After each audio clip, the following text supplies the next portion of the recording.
Guys, nandito tayo ngayon sa Kakarong Matanda. Sikat na sikat. Paano i-backcam? Bawal i-backcam habang ano? Magbablog tayo. Hi guys, nandito pala tayo ngayon sa Kakarong Matanda. Ang sikat na ihawan ni Manang Elizabeth.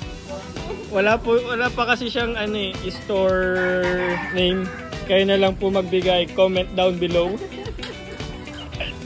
Comment down below. Ito po yung ihawan niya. Ayan po yung kita nyo dito. Mayroon din tayong tilapia. May baboy. So, ulam namin yan mamaya. Makikihaw lang kami. Pag bumili po kayo dito sa Kakarong Matanda, marami po kayong freebies. May freebies pong toyo, kalamansi, saka sili. Yan po.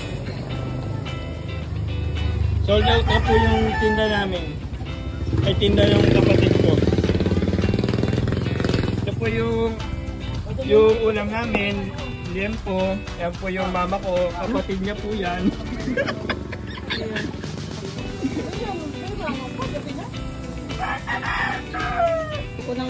Ganyan po, pag kung gusto niyo po ng masarap na ulam, punta lang po kayo dito para bumili. Marami po tayong freebies. Kung gusto nyo, may freebies na rin pong uling. Kita nyo naman dun sa dun sa hito. May kasama na siyang mga uling-uling.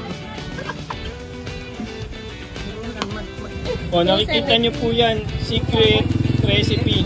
Kaso walang wala dadala. Hinapahid po tayong secret recipe kaya masarap. Hindi naman ako pupunta dito. Ayan, nagbablog ako. Ingay nyo naman sa likod. Interview natin yung nag-iihaw sa Parang ang kapudi yan. Ihaw.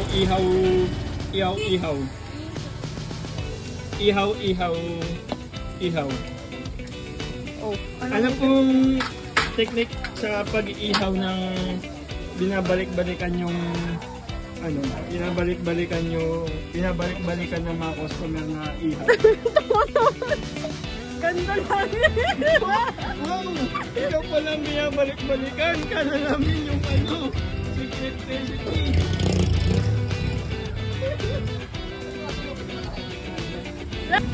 Ayan po yung hito natin. Buhay na buhay. Fresh talaga. Pag bumili kayo, doon palang papatayin. Yan po yung pinapatay na hito. Malinis po yan.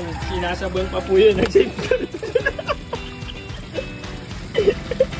Tapos pag ito naman pong pag itong isda, ayan po yung tilapia. Buhay na buhay po, fresh tilapia. Pag bumili po kayo, saka lang din papatayin, saka iihawin. Kita nyo po, ang taba ng tilapia, saka nung hito, pati po yun. Saka to. Po yung extrang manok na naririnig niyo sa background. That's all for today po. Thank you for watching. Thank you sa mga cast nating mga hito, isda.